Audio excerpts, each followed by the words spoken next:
Good afternoon, everyone. This is RAND, and welcome to the Global Guided Meditation Call for Tuesday, June 11, 2024, a little after 3:15 p.m. Eastern.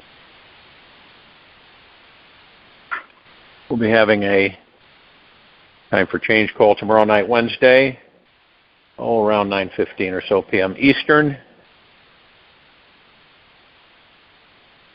And we're going to take the mask off and all the deception going on this planet. Believe it or not, a big issue that everyone comes eventually across is that the ego is the most tenacious master at resisting love. It is always cautious and skeptical about falling in love, and feels devotion is only for the weak and the needy. The ego simply doesn't trust love, because if it felt what love really was, it would die. It would have to give up all its strategies for protecting itself from love and learn the path of surrender. The ego only knows control and separation, me versus you, and avoids falling into the ultimate state of love at all costs, because it knows it has no control in that space. The more we can surrender to trusting love, the more we will find that love pours into every wounded crack and crevice hidden in our being. It is only through giving up our attachment to our ego that we can find what real love is all about. We must choose to lose our small self to discover our big self, which is constantly growing and evolving in love, always being reborn, fresh, and new. At the highest level of awareness, all devotion is devotion to the self. The self is omnipresent, alive and conscious within all beings. When you know this, see this, and honor this truth, you simply give up all limited approaches to love and upgrade it for this higher version of reality. From this space, we can be totally devoted to a partner, friend, child, family, or anyone for that matter. We then can lose ourselves completely in that experience, because we know that ultimately it is a form of devotion to who we truly are. There is no separation from ourselves and our beloved. Our beloved is our perfect mirror, reflecting back to us all the multidimensional aspects inside ourselves that we cannot see. It is through seeing the one self, realizing its awesome power, that we can stop being afraid of devotion. It is our devotion to this highest state of awareness, seeing the one self in all beings, that actually enable us to be free. We are no longer limited by our expression, bound by our beliefs, or stuck in suppression. In devotion to the one, we gain access to the deepest levels of joy, freedom in truth. We are no longer fearing love, yet only in gratitude and reverence of it. This sacred relationship allows us to reveal our highest life purpose and direction. It is only from this place that real everlasting happiness is found. This state of being knows that life is truly perfect just as it is, and there is absolutely nothing we need to do to make it better in any possible way. A quote from Siddhartha the Enlightened One Buddha. Be lamps unto yourselves. Be refugees unto yourselves. Look not for a refuge in anyone besides yourselves. When you are ready to start creating a life of devotion, there's a few practical steps you can do to help it get rooted in your daily life. The first thing is to make a devotion altar. Okay? It sounds kind of strange, but I've gone through altars throughout my life. Different ones, fancy ones, all that stuff.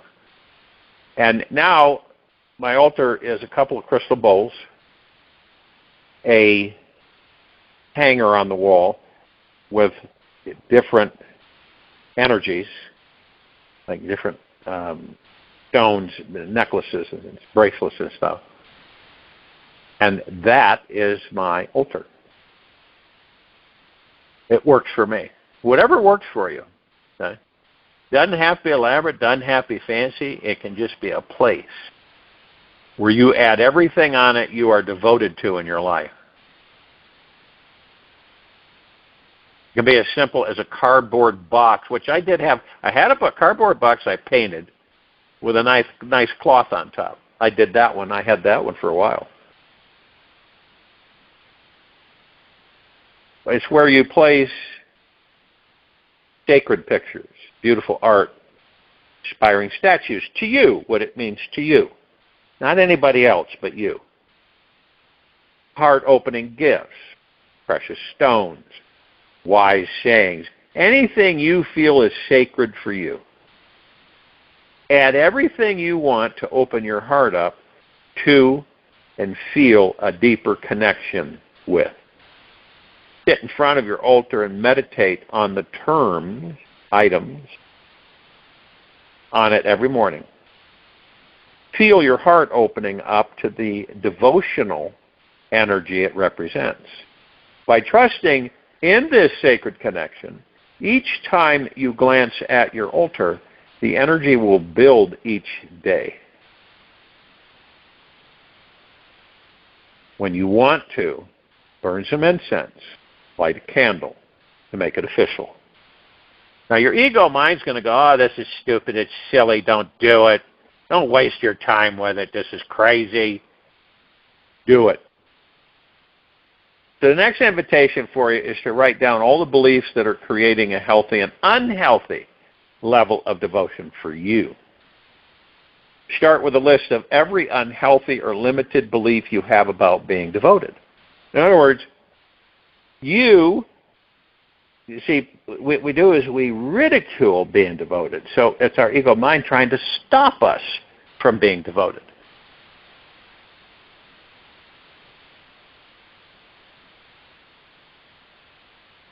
This is your let go list, right?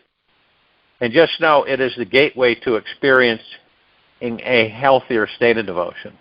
Now these beliefs may sound something like, okay, that you are afraid, like you would say, I am afraid of losing myself and my partner. Okay? It's not safe to fall in love. I'm not worthy of a deep experience of love. Okay? You say that you're unable to let go of control over your life. Once you have written down all your negative limiting beliefs, write down all the opposing positive beliefs which counterbalance them. It'd be like something like, I'm excited, to lose myself and my partner. It's safe to fall and rise in love. I'm worthy of the deepest experiences of love. I am looking forward to letting go of control over my life. That's a toughie for a lot of people. So, we have this, the master of the ego mind. Even when we discover that the master is the ego mind, because we've been in it so long, is that we're afraid to let go. It's the ego mind, it's its insecurity of feeling that we're going to lose something. And the only thing that letting go means is that you're not attached to it. great. You care about it. It's great. You enjoy it, but you're not attached to it. You just let it go. It's there. Great. If it wasn't there, great. Let's see, when you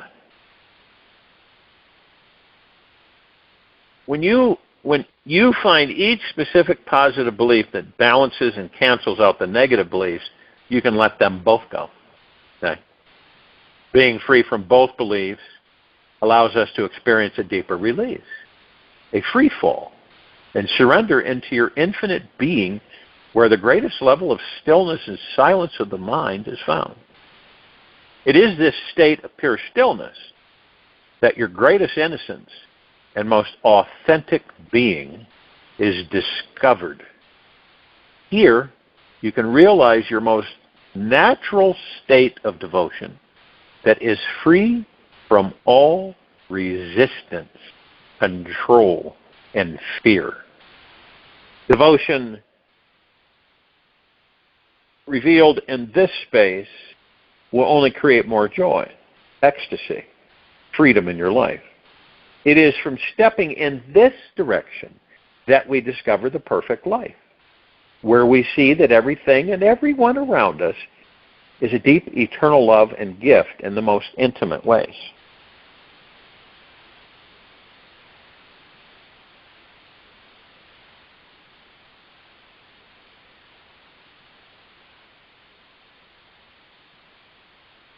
You are born with a tremendous possibility. You are born with a light within you. Listen to the still, small voice within, and that will guide you also. How many of us can actually make the statement that we deeply and eternally love ourselves? Easily.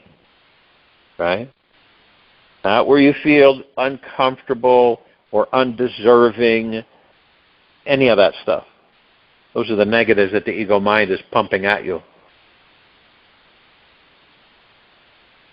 But it no matter what anybody says on this planet about anything, the one true course is for this civilization to discover its spirituality. Discover that it is a God in a body. Now, obviously, there have been many hurdles for all of us in many, many, many lifetimes. We're immediately faced with things that you really wouldn't be faced with. But on this planet, this quadrant of the galaxy, yes, we are faced with it. So what does that make it? Well, it makes it much more challenging, to say the least. But imagine this. All of us, every one of us, are balls of pure energy. Okay? And deep eternal love, happiness, bliss, joy. I mean, think about that. Total freedom, total relaxation, ease, bliss, tranquility, all of it, benevolence. That's what we are. That's what we're made of. The highest power in all that there is, ever has been, ever will be, ever beyond Him forever. So we're in these bodies, and some of us begin to discover that we're not the body. But we pay a lot of attention to the body because we want the body to stay in great operating condition so that we are able to experience the material physical life. Now, there are some people that are. Okay? The majority aren't, because they're so distracted through the ego mind's control factors directing us here and here and here and here and here and here, and you've got to hurry, hurry, hurry, hurry, hurry. You've got to hurry, hurry, hurry, hurry, hurry. See? You got to rush through life, boy. You got to get there. Got to get there.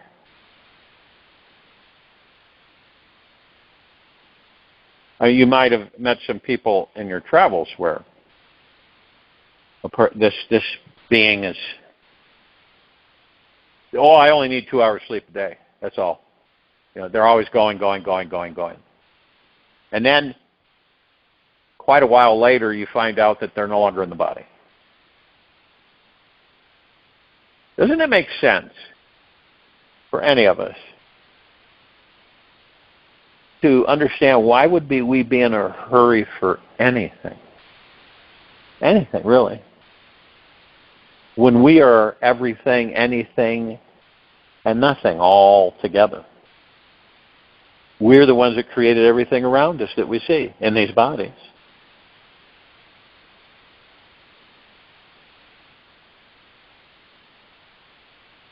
See, and when we know that, for ourselves, we know that deeply because we go within deeper and deeper and deeper to discover that we are God in the body. We are pure consciousness.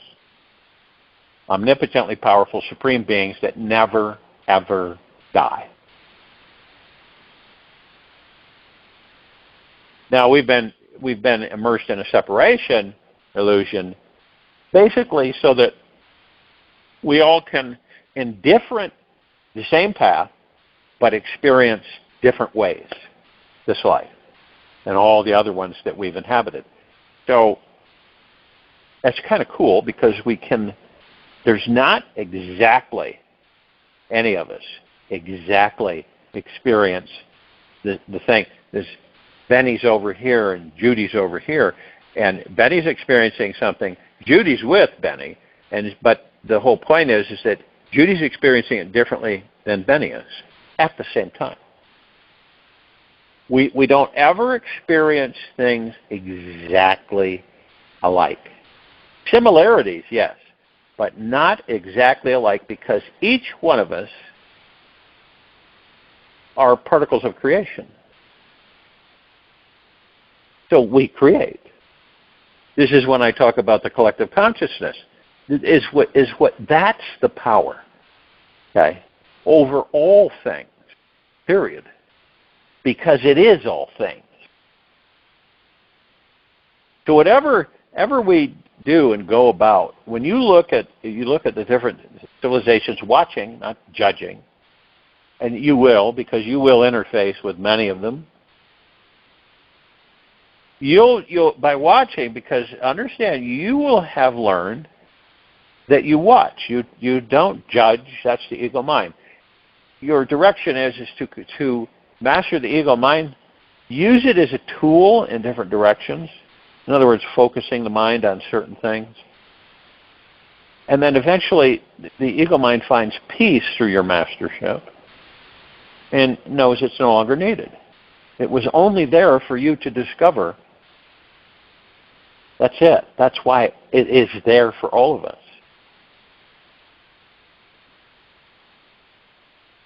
Then we step into the gods that we are. We're able to do many things. But the illusion is being disconnected. We're never disconnected. It's an illusion. And many of us aren't aware of the fact that we are this illusion of disconnection and separation. So we go through lifetime after lifetime after lifetime. What are we doing? Well, we're experiencing, right? We're learning. But each time we don't really discover what we are. So we just keep doing it and doing it and doing it. Now let's just say that you become aware to the extent where you have discovered that you're the God in the body. I don't mean superficially, I mean deeply and eternally. And you embrace the God that you are. And more you gravitate towards staying and being in the now. You learn that that's the place to be at all times. And it doesn't mean that we step out of it, get pulled into other directions. And that's okay because we know that. We know when we're being pulled in other directions. So we just say to ourselves, well, I'm heading back into the now. I focus on my breath and the moment, only the now. Because you see all that mind chatter that we all have, and we all have it, thousands and thousands of thoughts every day, 24/7. That's gone. Isn't that sound phenomenal? That's gone.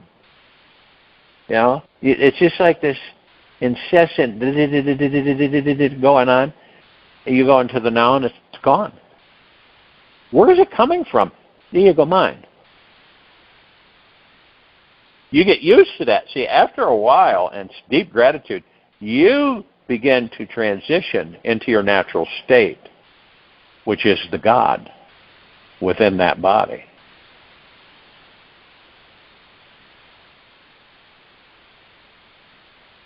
And you begin to realize that you are all that there is, ever has been, ever will be, ever beyond, and forever. Who creates the black hole and the white hole? They don't talk much about the white hole, but there are white holes. All right? What does the white hole do? It's a yin and yang.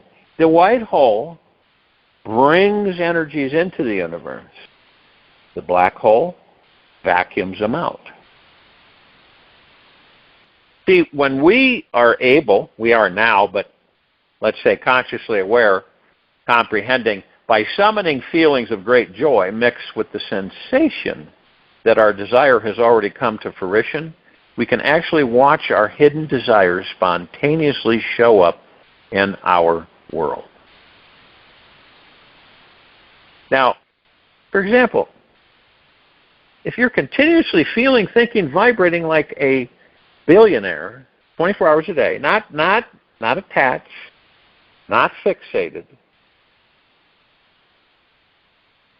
and never having any other ideas than this, you're bound to attract people who have billions in the bank to you.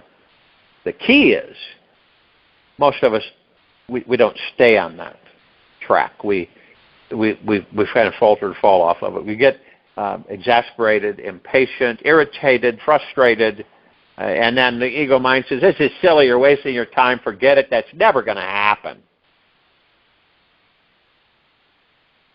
This is why you hear the statement that we are our own worst enemies.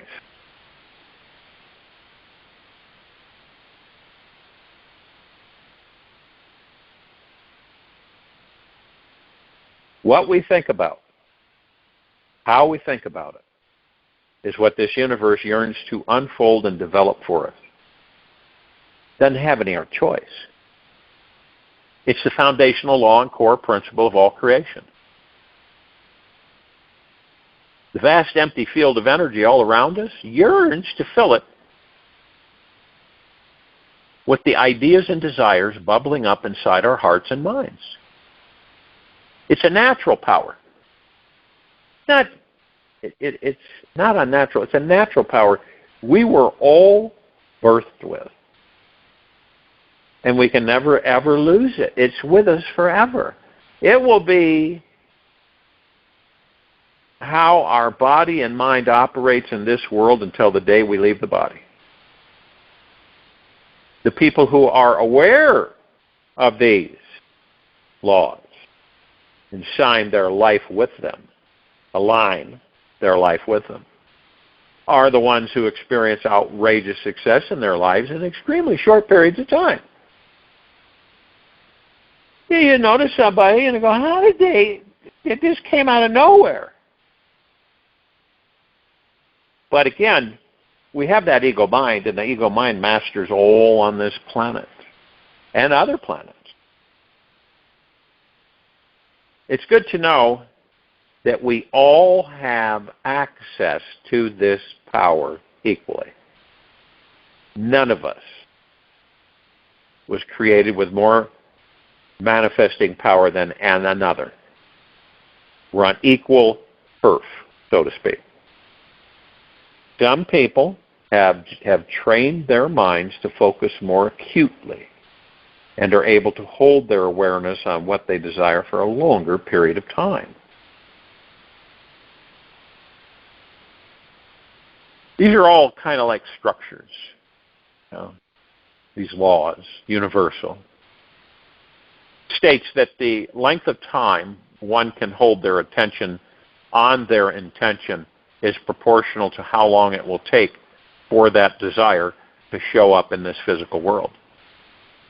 For example, if you can hold your mind on the feeling that you already are financially free for 4 minutes without having any other random thoughts enter, you will manifest that money twice as fast as if you could only hold your attention span for 2 minutes.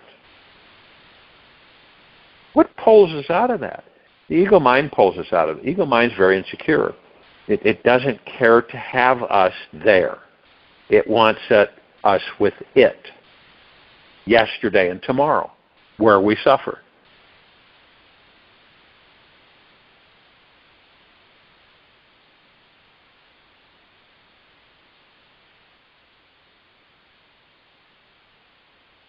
Now, another one is that we gain immediate full access to our deepest manifesting powers when we release all doubt and disbelief around the intimate spiritual connection we have with existence.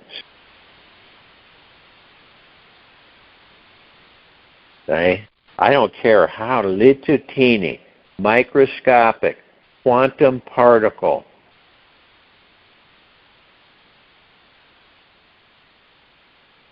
of what? Doubt.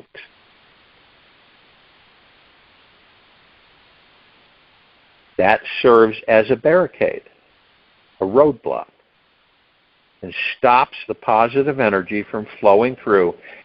As well, they leak negative energy into our system. Doubt's a biggie for all of us. Isn't it easy to doubt something? But, if you don't understand something, you doubt it, right? Oh, this is too good to be true. Oh, no, that can't happen. You doubt it. What is the biggest one that we doubt? There's the biggest thing that we doubt. Ourselves, by far.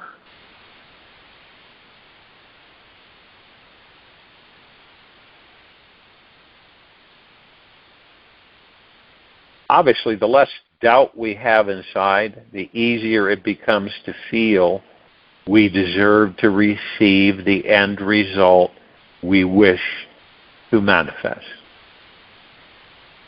Doubt, however, is not so easily erased by free will.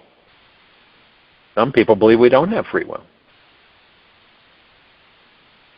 We must discover something deeper than doubt to uproot its grasp on our lives.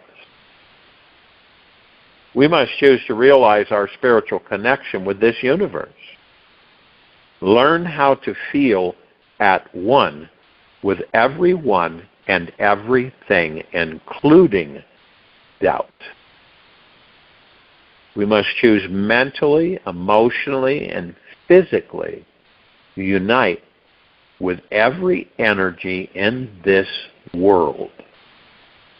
The more relaxed we are on the inside, the easier it becomes to harness the creative energy that is all around us and connecting everyone and everything in our lives.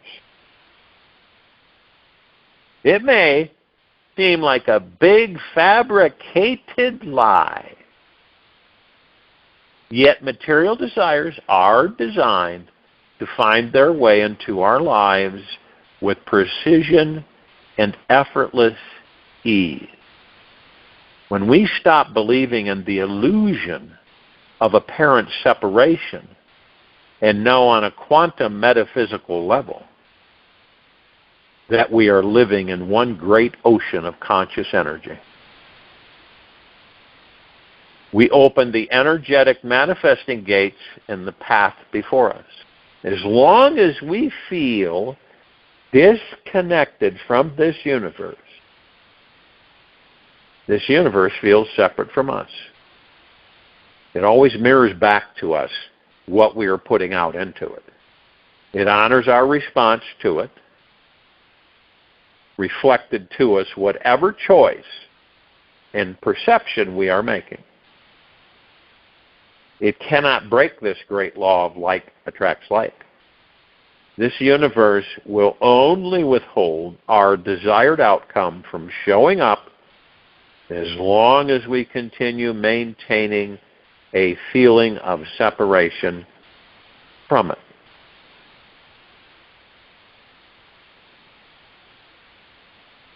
When we give our attention, we give of our soul. One moment of pure attention is worth a pound of gold. Lisa Guyman.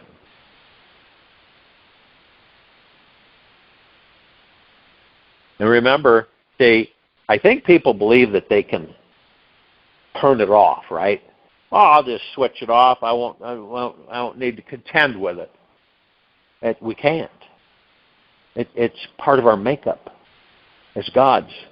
We manifest all the time. We're creating, manifesting all the time. Where do you think how do our lives play out? That's how.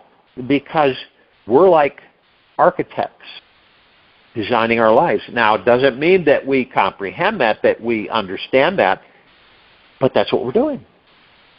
Every split second. Wherever you look, wherever you focus, whatever it is, you're creating. And the longer you focus on it, the more you're creating.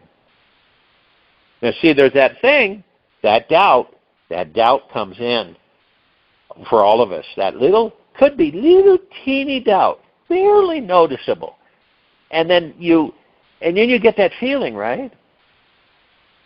Oh, I don't know. This probably isn't going to work. Well, I don't know. Maybe I'll give it a shot. But that's what we do. Rather than sitting back and going, wait a minute. Anything is possible in this life, in this world, anything. I have no limits. I care to put no limits on myself. Anything is possible. And you practice these different mantras, you bring them in through the heart-mind. It counteracts. It's not a fight or conflict with the ego mind. It is a counter move, counteraction, which means that the ego mind is pumping in negative to different varying degrees. Sometimes it'll pump positive if it's absolutely sure that it's going to get what it wants. And of course then we know that's only for a short period of time.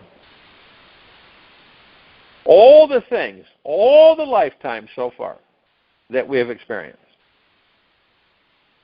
we haven't discovered yet that everything we have ever needed, will ever need, ever, beyond, and forever, is within these bodies. Period.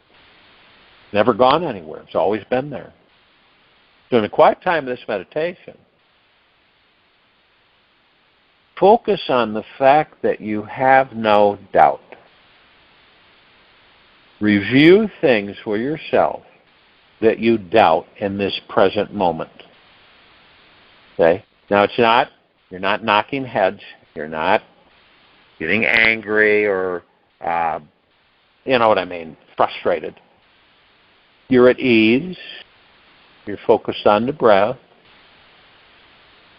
rising, falling, you're leaning into the body, relaxing, into the body,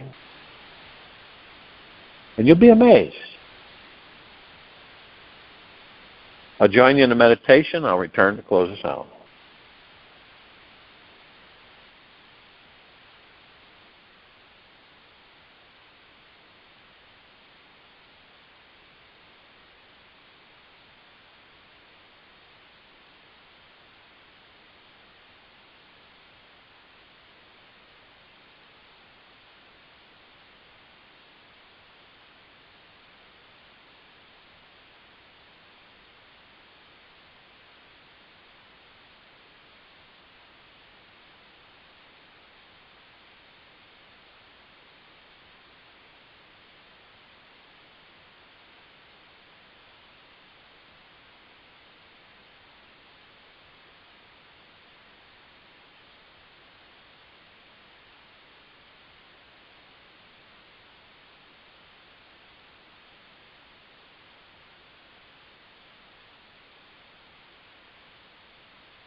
Take an easy, a slow breath in through the nose.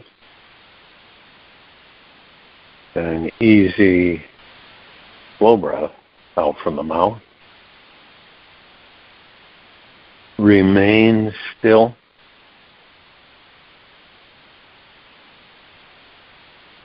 We dare you to jump 100% into your life. Stop watching your life whiz past you from the sidelines. Time to take the leap of faith and pursue your true passion. What inspires you more than anything else? Are you doing that every week? If not, make it your number one priority, because you deserve to enjoy this amazing life you're living. You get to choose exactly how it goes. You're the master and creator and designer of it all. Notice the perseverance of those who deeply inspired you. Nothing stopped them. They just went for it. It's safe to take that leap into creating your best life. It's okay to follow your bliss. Step into your full power. Oh, yeah. And it's going to feel so good. Take this with you for the rest of the day, into the evening and night, the following morning. We will return here Wednesday, June 12, 2024. That's 3:15 p.m. Eastern to continue our global guided meditation call, and around 9:15 or so p.m. Eastern to continue our time for change call. Be gentle, kind, generous, and humble with yourself at all times. Be in the highest of the highest high, deepest of the deepest deepest, purest of the purest purest, eternal gratitude at all times. No matter what's going on, outside or inside, open your heart, let the magic pour in.